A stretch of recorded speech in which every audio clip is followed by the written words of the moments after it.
story for bedtime, as you can see. So, of course, you need a good bedtime story. So, and welcome to Neverland.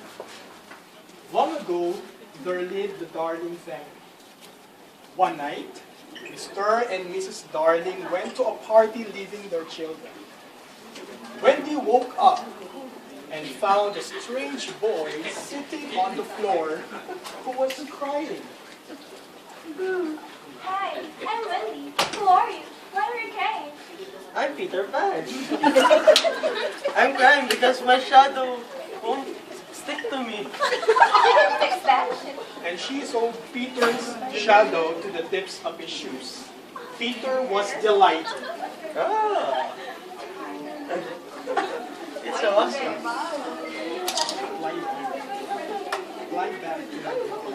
Fly back to me to Neverland. Together with Tinkerbell, you can be our mother. Can you teach us how to fly? Yes, of course. Let's wait. John and Michael. John, Michael.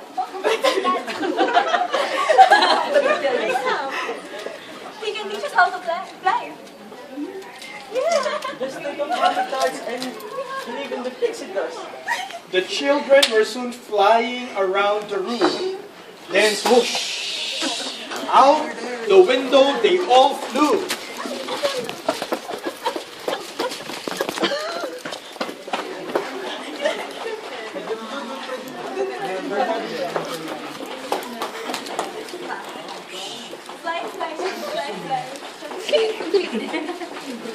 Wendy, John, and Michael flew behind Peter Pan and Tinkerbell, following the golden arrows that pointed the way to Neverland. Finally, they were flying over the island.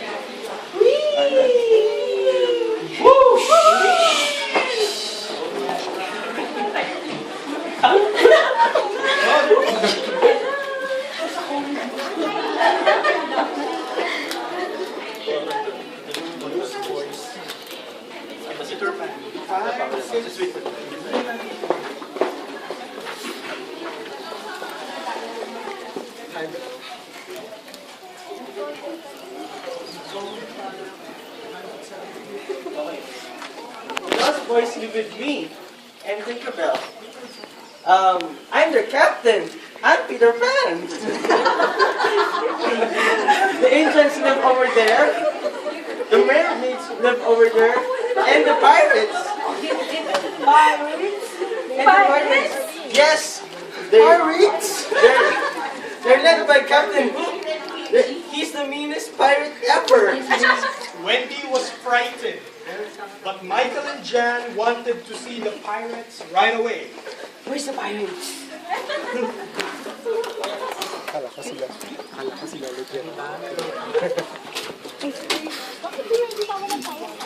Stay in Neverland after all. Peter led Wendy, John, and Michael to his house under the woods. Welcome to our home.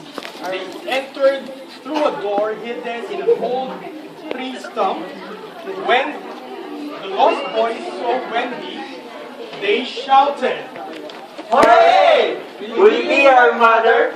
I'm only a little girl. I have no experience. But the lost boys looked so sad when she said that.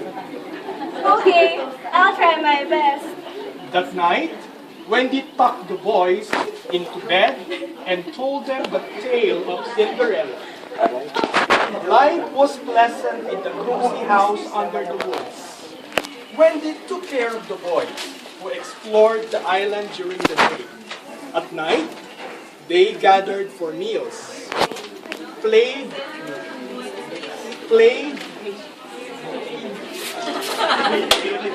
Pinoy Henyo, and listened while Wendy told them stories. One day, Peter and the children went exploring near the Mermaid's Lagoon. Come, let's go to the mermaids. You can fly. Remember? Suddenly, Peter yelled, Pirates, take cover! Pirates, take cover! The boys run away, and Peter and Wendy hid with Tinkerbell, of course. Peter and Wendy could see the pirates had tied up Tiger Lily, the Indian princess. Oh, Tiger Lily, the pirates had left her on a rock in the lagoon. Peter was afraid. Oh, he was so afraid. The Tiger Lily would drown when the tide came in. She might drown. He had to save her. Save her. In a voice that shouted just like Captain Hook. He shouted, "Set her free!" Again. Set her free, I say. Captain, you have ordered us to bring her here. I said let her go. Yeah. The pirates set Tiger Lily free. Then Tiger Lily swam quickly. Backstroke, backstroke. Freestyle, freestyle. Back to the Indian camp. Now when Captain Hook found out what had happened, he knew Peter had tricked his pirates. Hook became so furious. That night, Wendy told the boys a story about 3 children who left their parents and flew to Neverland. Their mother and father missed them very much. The children loved Neverland, but they never forgot their home.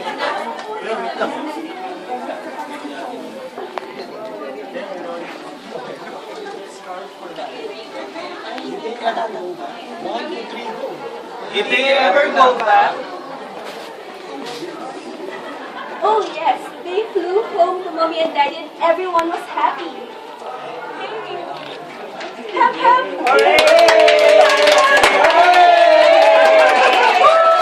But the story made Wendy, John, and Michael homesick. They decided to fly home the next morning.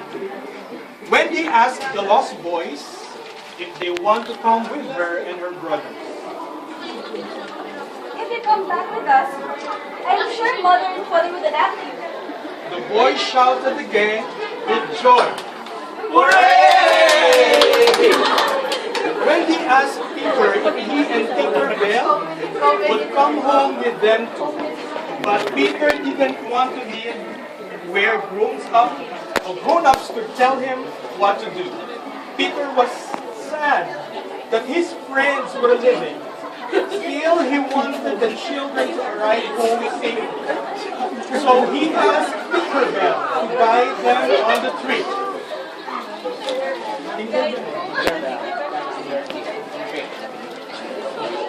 Early the next morning, Tinkerbell and the children left the house under the moon.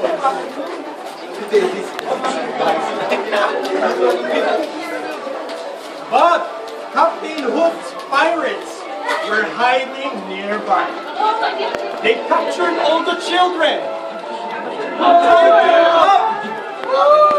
tied them up, and marched them towards the pirates' ship. Tinkerbell escaped.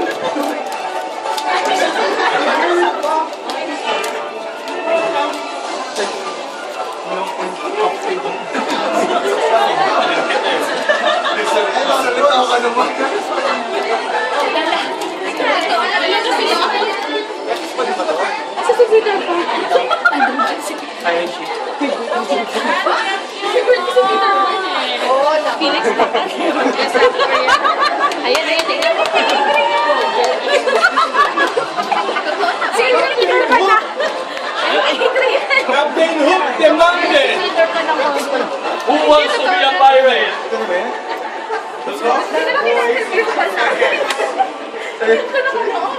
Then make them walk to the flat.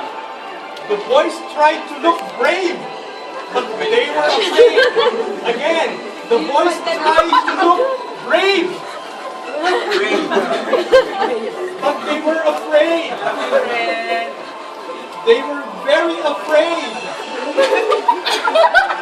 Suddenly, they heard the tick-tock of the crocodile. Na-effect tayo. Wait, tayo na mga kawal. Uy, pumunta ka na doon na ako.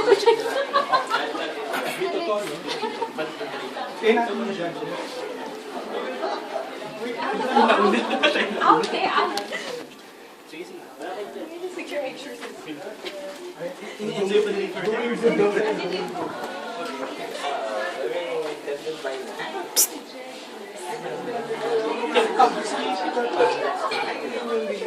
Pare, kainin mo yung leaves. Fund.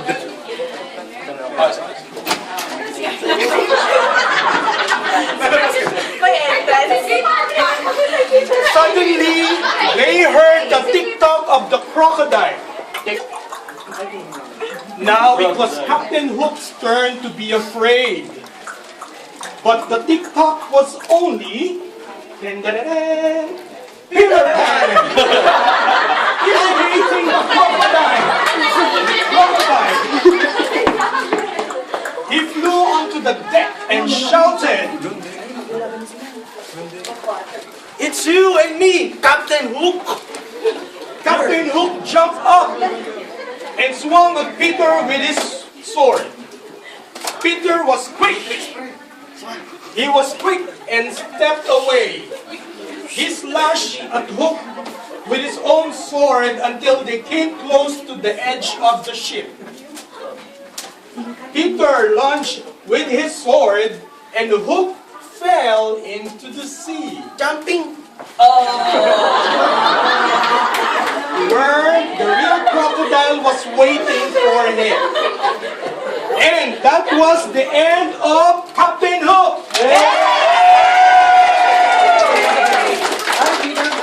Now Tinkerbell set off for London with Wendy and the boys.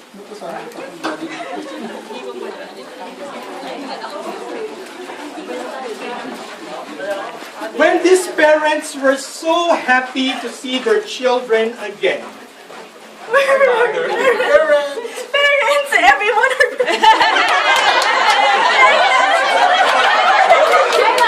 Mr. and Mrs. Darling had Wendy.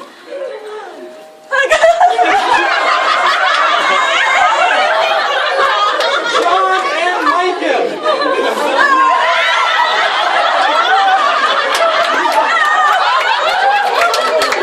And agreed to adopt the lost boys.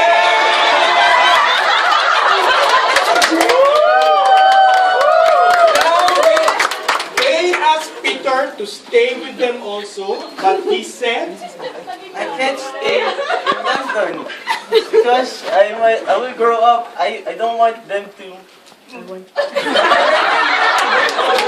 don't want to grow up. and everybody said,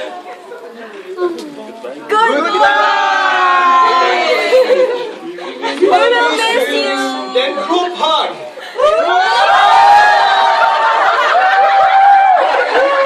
Now Peter, Pan, and Tinkerbell stayed together. Then waved goodbye and flew home to Neverland.